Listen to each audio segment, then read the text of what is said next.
Hello friends, आज की class में हम लोग देखने वाले हैं हिंदी पेडागोजी के कुछ प्रश्नों को जो कि सीटेट 2022 के लिए बहुत ही महत्वपूर्ण है। तो चलिए शुरू करते हैं आज की क्लास को। देखिए, पहला प्रश्न है, सुनने और बोलने की कुशलता का आकलन करने का सबसे अच्छा तरीका है। ऑप्शन ए है सुनी गई कहानी को शब्दतः लिखना, बी है कविता सुनना और शब्दतः लिखना, सी है कविता सुनकर प्रश्नों के उत्तर लिखना और डी है सुनी गई कहानी को अपने शब्दों में लिखना। तो इसका जो सही आंसर हो जाएगा वो है ऑप्शन डी, कोई भी कविता या कहानी को सुनकर अपने शब्दों में लिखना सबसे अच्छा तरीका होता है आकलन का। दूसरा प्रश्न है, भाषा सीखने सिखाने के संदर्भ में गृह कार्य का उद्देश्य होता है। ऑप्शन ए है सीखने को विस्तार देना, बी है अभिभावकों को प्रसन्न करना, सी है बच्चों को कार्य में व्यस्त रखना और डी है कॉपियां भरवाना। तो इसका जो सही आंसर हो जाएगा वो है ऑप्शन ए, सीखने को विस्तार देना, यानी जो कुछ हमने सीखा है वो कहाँ तक समझ पाए हैं ये चीज़ देखना। ये नहीं है कि केवल कॉपी भरवाना है या फिर बच्चों को बिजी रखना है, ऐसा कुछ भी नहीं होता। अगला है, भाषा शिक्षण में खेल का सर्वाधिक महत्वपूर्ण भूमिका है क्योंकि ऑप्शन ए है भाषा शिक्षक को कम श्रम करना पड़ता है, बी है खेल भाषा को विस्तार देता है, सी है खेल में आनंद आता है और डी है खेल से शारीरिक विकास होता है। देखिए, यह बात तो बिल्कुल सही है कि खेल से शारीरिक विकास होता है, लेकिन यहाँ पर बात भाषा शिक्षण में की जा रही है। तो इसका जो सही आंसर होगा वो है ऑप्शन बी। खेलते वक्त क्या होता है कि बच्चे एक दूसरे से बातचीत करते हैं, तो इससे उनकी भाषा को विस्तार मिलता है। तो ऑप्शन बी हमारा सही हो जाएगा। अगला प्रश्न है, भाषा अर्जित करने के संदर्भ में कौन सा कथन सही नहीं है।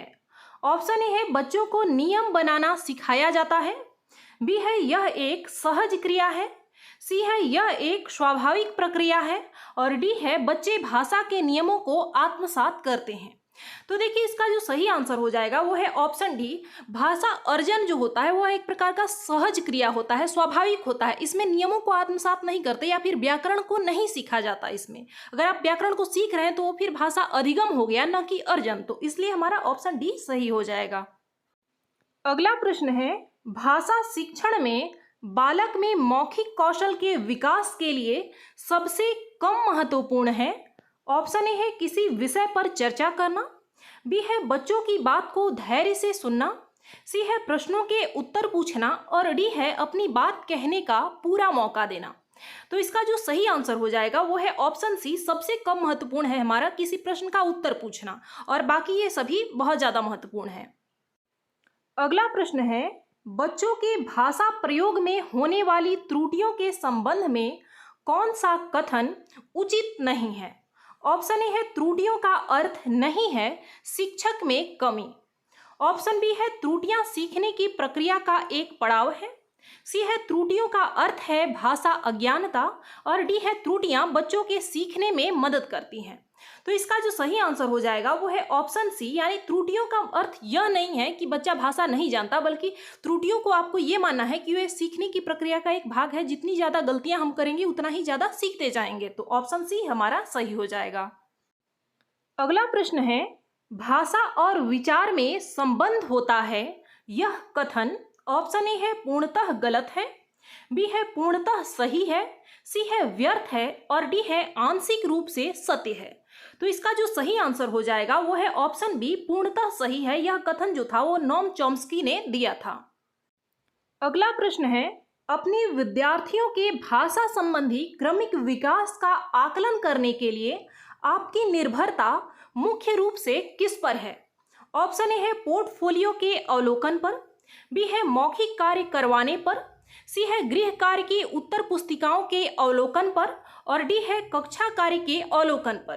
तो इसका जो सबसे बेस्ट आंसर हो जाएगा वो है ऑप्शन ए, पोर्टफोलियो जो होता है उसके अवलोकन पर। देखिए, पोर्टफोलियो एक तरीके का एक फाइल होता है जिसमें बच्चे से संबंधित सभी चीज़ों को क्रमबद्ध रूप से लिखा जाता है। तो ऑप्शन ए हमारा सही होगा।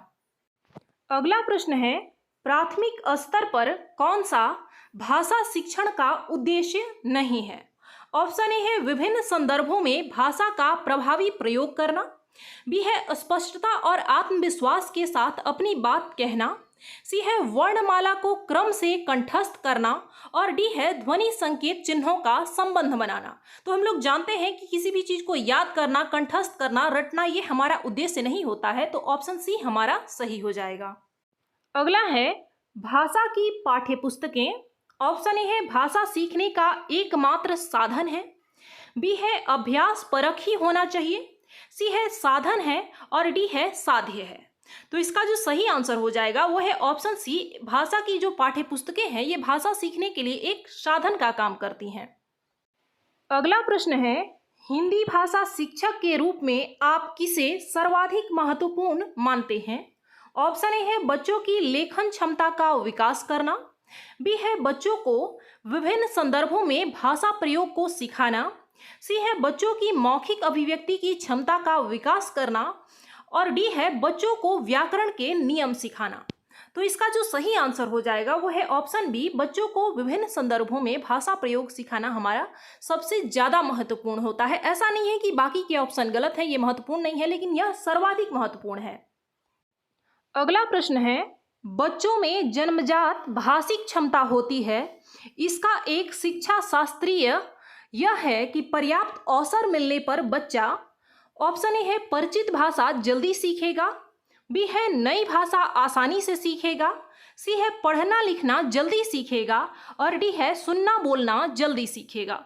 तो इसका जो सही आंसर हो जाएगा वो है ऑप्शन बी, नई भाषा को आसानी से सीख लेगा, क्योंकि बच्चों में जो है वो जन्मजात भाषिक क्षमता होती है। और यह कथन किसका था? तो ये नोम चॉम्स्की ने कहा था। अगला है उपचारात्मक शिक्षण की सफलता निर्भर करती है, ऑप्शन ए है उपचारात्मक शिक्षण की सामग्री पर, बी है भाषिक नियमों के ज्ञान पर, सी है समय व अवधि पर और डी है समस्याओं के कारणों की सही पहचान पर। तो देखिए, उपचारात्मक शिक्षण से पहले हमें निदानात्मक शिक्षण करना होता है, यानी निदान करना होता है। हम सभी जो बच्चों की समस्याएं हैं उन पर विचार करते हैं, उनको पहचानते हैं और उसके बाद ही हम लोग उपचारात्मक शिक्षण करते हैं, यानी देखते हैं कि बच्चे को कहाँ कठिनाई हो रही है और उसके बाद हम उस तरीके से उसका शिक्षण करते हैं। तो इसका ऑप्शन डी सही हो जाएगा, समस्याओं के कारणों की सही पहचान पर। जब तक हम समस्या को सही रूप से पहचान नहीं पाएंगे तब तक हम उपचार क्या देंगे। अगला प्रश्न है पाठ्य पुस्तक को आधार बनाकर पूछे जाने वाले प्रश्न। ऑप्शन ए है पाठ में दिए गए तथ्यों पर ही आधारित होनी चाहिए, बी है पाठ की विषय वस्तु को विस्तार करने वाले होने चाहिए, सी है लिखावट को सुंदर बनाने में सहयोगी होना चाहिए और डी है स्मरण शक्ति को समृद्ध करने वाले होने चाहिए। तो स्मरण शक्ति की बात तो होना ही नहीं चाहिए, बिल्कुल भी याद करना तो होना ही नहीं चाहिए ऑप्शन में।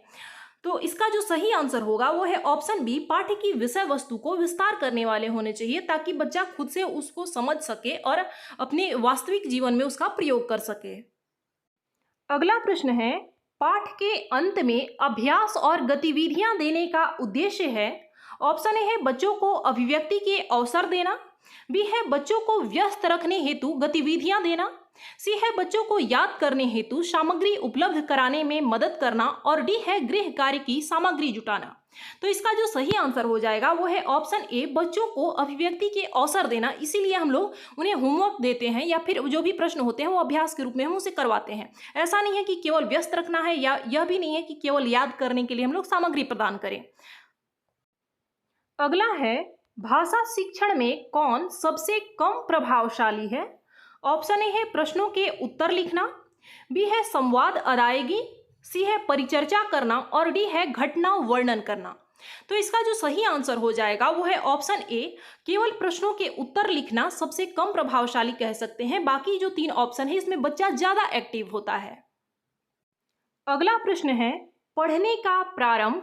ऑप्शन ए है कहानियों से होना चाहिए, बी है कविताओं से होना चाहिए, सी है अर्थपूर्ण सामग्री से होना चाहिए और डी है वर्णमाला से होनी चाहिए।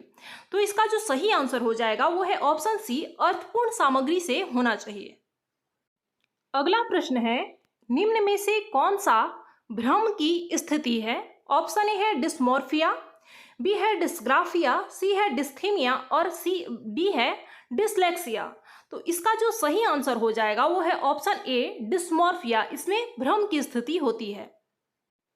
अगला है कहानी, कविता, गीतों और नाटकों के माध्यम से बच्चे ऑप्शन ए है केवल मूल्यों का अर्जन करते हैं, बी है केवल अपनी तर्क शक्ति का विकास करते हैं, सी है अपनी सांस्कृतिक धरोहर से जुड़ते हैं और डी है केवल आनंद प्राप्त करते हैं।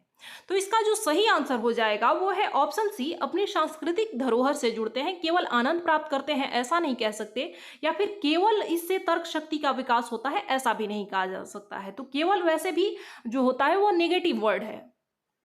अगला और अंतिम प्रश्न है, भाषा की पाठ्य पुस्तकों का निर्माण करते समय सबसे कम महत्वपूर्ण है। ऑप्शन ए है भाषा की विभिन्न छटाएं, बी है अभ्यासों में विविधता, सी है पाठों की संख्या और डी है विषय वस्तु में वैविध्य यानी विविधता।